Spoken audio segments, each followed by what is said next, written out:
U.S. troops have officially been put on notice. Let's talk about it.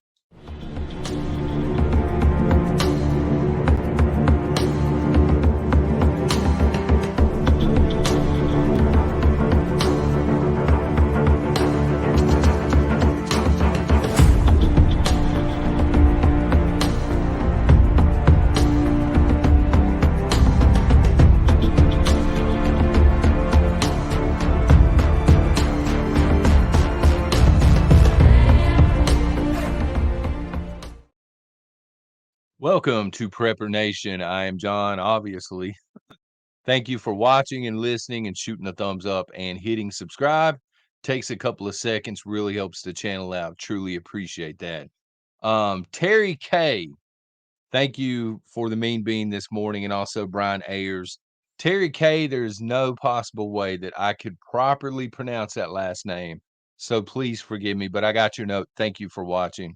It means a lot. Also, quick shout out to McFargle News. McFargle shouted me out on one of his live streams. Y'all brought that to my attention here recently.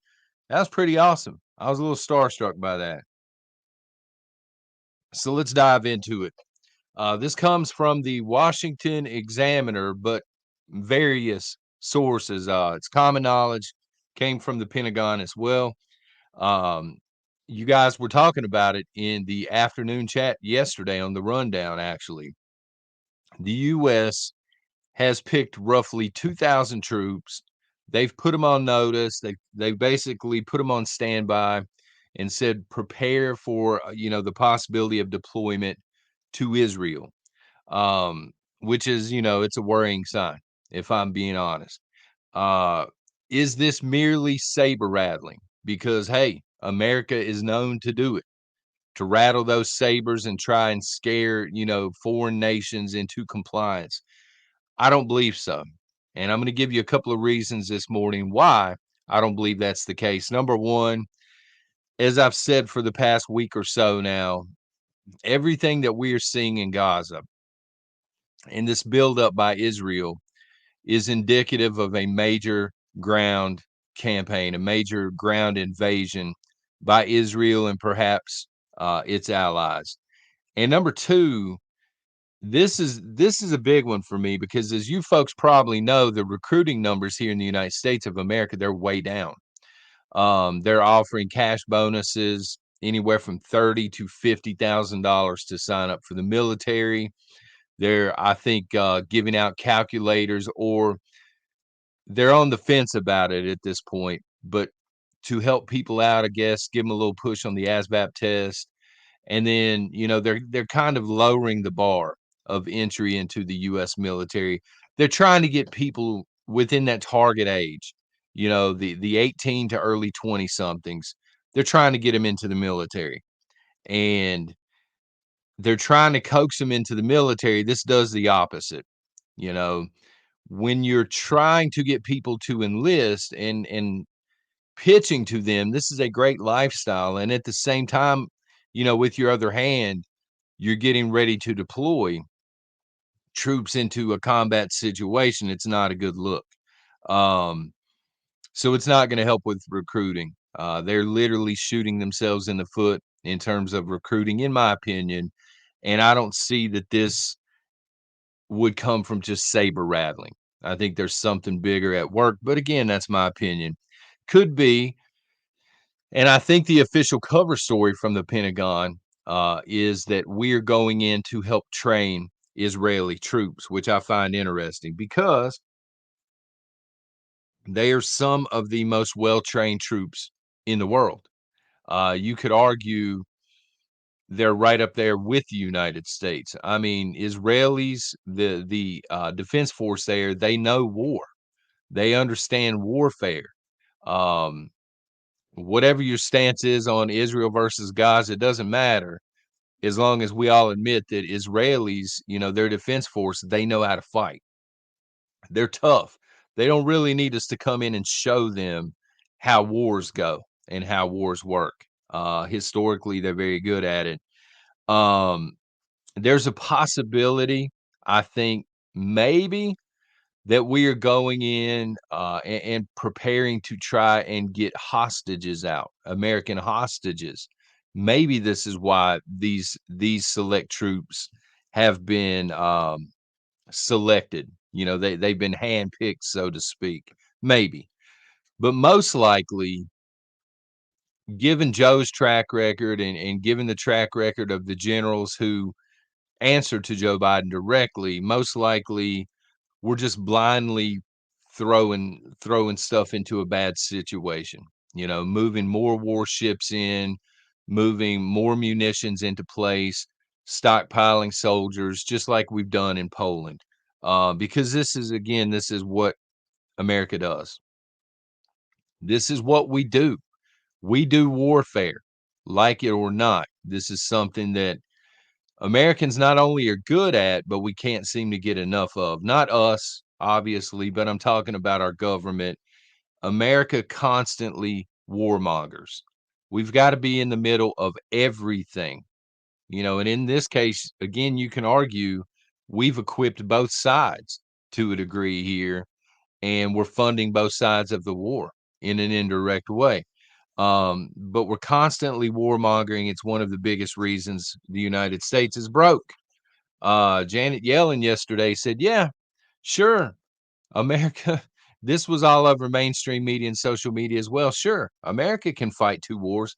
She said we can afford to, and I'm like, lady, you done lost your mind. You done went loco in the head, son. We are broke. We cannot afford another war. But here, we find ourselves on multiple fronts now. If I'm right, and let me know in the chat if you think I'm correct on this or not. I may not be, but if I'm correct, and there's a major ground invasion, offensive, whatever you want to call it, coming by Israel and potentially Israel's allies, these 2,000 or so U.S. soldiers that have been selected, um, they're just going to be the first of many. We're going to continue to send people over there, um, because that's how ground invasions work. You have to replace what you're losing numbers wise.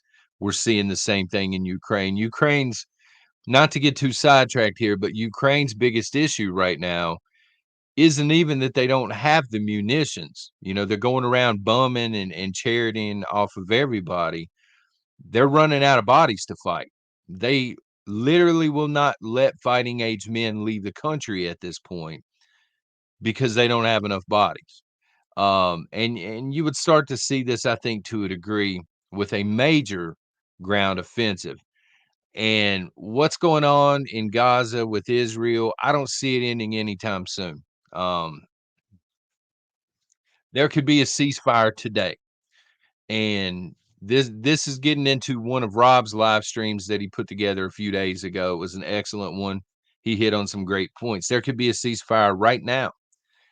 And essentially you have generations um, of violence headed your way because you have created extremists by wiping out people that they love and care about. So this conflict, war, whatever you choose to call it, is not going anywhere anytime soon. It's been escalated 100 times over at this point. Biden is visiting Israel on Wednesday. He wants to see what's going on firsthand. He wants to see how he can help out firsthand. He's a hands-on president when it comes to other nations. He's very quick to help other countries out that are in need. Um, and I'm going to throw this in real quick. This came from the UN chief from their own website and press releases from the United Nations. History is watching. They were indirectly threatening Israel. They're saying history is watching. They're paying attention to what you're doing. You need to back off. You need to back off. And the UN chief went on to say the Middle East is on the verge of abyss. So it's very unpopular with the UN. That should tell you in itself how red hot this thing is right now. The UN, which I would argue, warmongers, they're telling Israel, hit the brakes here. Hit the brakes, son. It's getting too far out of control too fast. It's not to our liking, and that's the UN. Meanwhile, for those keeping score at home, America is still full of problems. Still got illegals flooding in. Not trying to get off on a different subject here, but the inner cities here is still a mess. The economy's still off the rails. Plenty of stuff Joe Biden could be doing here in the United States.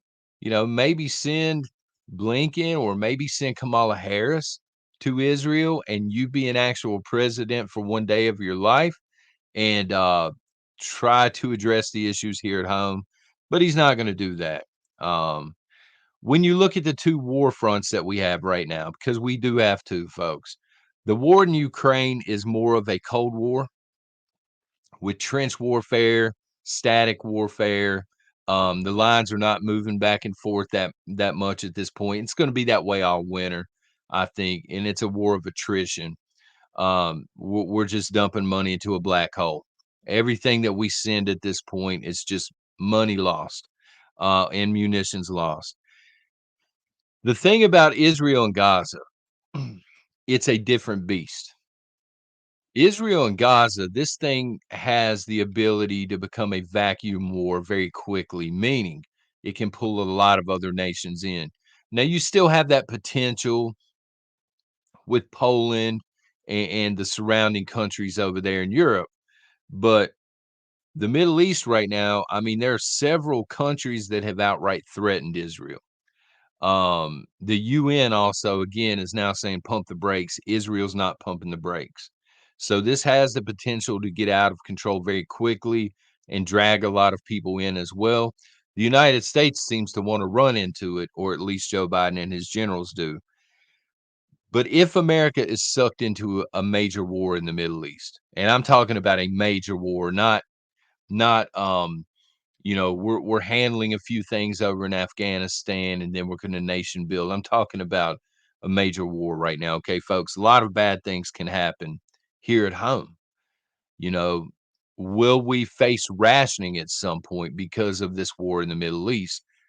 Again, piggybacked on top of the war in Ukraine. Will Joe attempt to suspend or postpone, shall we say, rights here at home? Say, I don't know, I'm gonna pull something out of thin air randomly, an election perhaps. Just throwing it out there. Will we see a draft here in the United States? I don't know.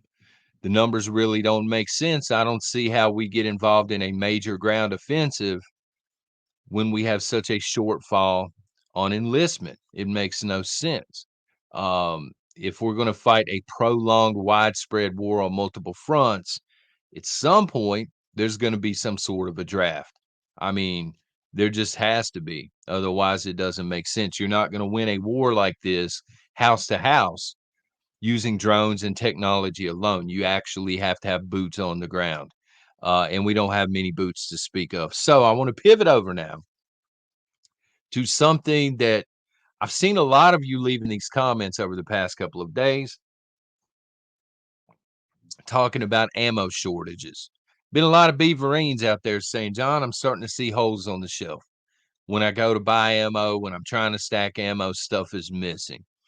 So I did a deep dive on it. This comes from thegunzone.com. All right. Um, and they've confirmed it. What you are seeing is actually happening, folks. It's not a random occurrence. May not be happening everywhere, okay? But certain locations and certain companies are hurting right now. They can't keep caught up. They gave a list of reasons as to why. They started with the pandemic and they said because of the pandemic and the shattered supply lines of the pandemic, it took a really long time to try and catch back up, manufacturing wise to the demand. There wasn't enough supply for the demand. They couldn't get it into people's hands quickly enough. Um, they said on top of this, as they're starting to catch up, they've seen a massive surge since the beginning of the pandemic, but the surge continues. Gun sales, massive surge. I think the past 2 years, they've seen an uptick of 41 million guns sold. That's not grand total, that's 41 million more than they would typically see before the pandemic. In fact, I wrote this down. Between January 2020 and April 2021, 5 million new gun owners, people that have never bought a gun before, went through the process, got approved, got a gun, probably wiped out all of the ammo for said gun, probably never going to use it. It was, in many cases, probably a panic buy, if I'm being honest. But nonetheless, it has affected a lot of things. 30% of steel cased ammo here in the United States comes from Russia. I actually did not know that until I was taking the notes from this website. So the steel cased ammo, there's a great shortage on because there's an import ban right now on all of this stuff coming out of Russia. They're not letting it into the United States. So again, if you're not seeing the steel cased ammo, I know a lot of you like brass, right? But the steel cased ammo, it's just not there the way it was. Two companies that stood out were Wolf and Tula. I don't know if they have, sub companies or whatever, or different brands, but I wrote down the different ones they are seeing a major shortage on right now, just in case you're affected. Wolf Performance 9mm, huge shortage on this stuff right now, which would lead me to believe, now I'm just thinking off the cuff here, all right? If there's a shortage on that brand of 9mm, that's going to send fans of that brand to other brands to lock down 9mm however they can get it, which eventually is going to cause a shortage throughout, right, on 9mm. 7.62 by 39, there's a shortage. Tula 38 Special and 308 across the board. There's a shortage on all of that, folks. Again, the rest of it seems to be fine for now. But getting back, for example, the 308. If that's your preferred and you can't find it, you're going to buy whatever you see, you're going to buy whatever brand you can get your hands on. And that's going to continue. They said on the article, it's a domino effect. As people start reaching out of their comfort zones and preferred brands, it's actually hurting the rest of the market in terms of shortages. I'm sure it's not hurting them. They probably love it. They can price it at whatever, right? Um, just keep this in mind, though. Wars consume lots of ammunition, right? We know this. Um, And as these wars escalate, especially in the Middle East, and again, getting back to Europe and that static front, trench warfare, they're fighting a very conventional war, which is going to take a lot of small arms ammunition and artillery shells and stuff as well. But in Europe, they're going to be less on the shelf because there's going to be more on the battlefield. So if you're a stacker and if you tend to stack ammunition, if it's on your list and you haven't stacked it just yet, maybe consider it if you can afford it, if it's within the budget. But, Beaverines, thank y'all for pointing that out. I did not know it was a real shortage. Most of the stuff that I saw online was posted during the pandemic, but that one is very, very recent, earlier this month. That article came out. So, anyway, thank y'all very much for being here this morning. Maybe shoot a thumbs up if you haven't done so on your way out the door. And if you're seeing any shortages, let me know down in the comments. Y'all take care and God bless.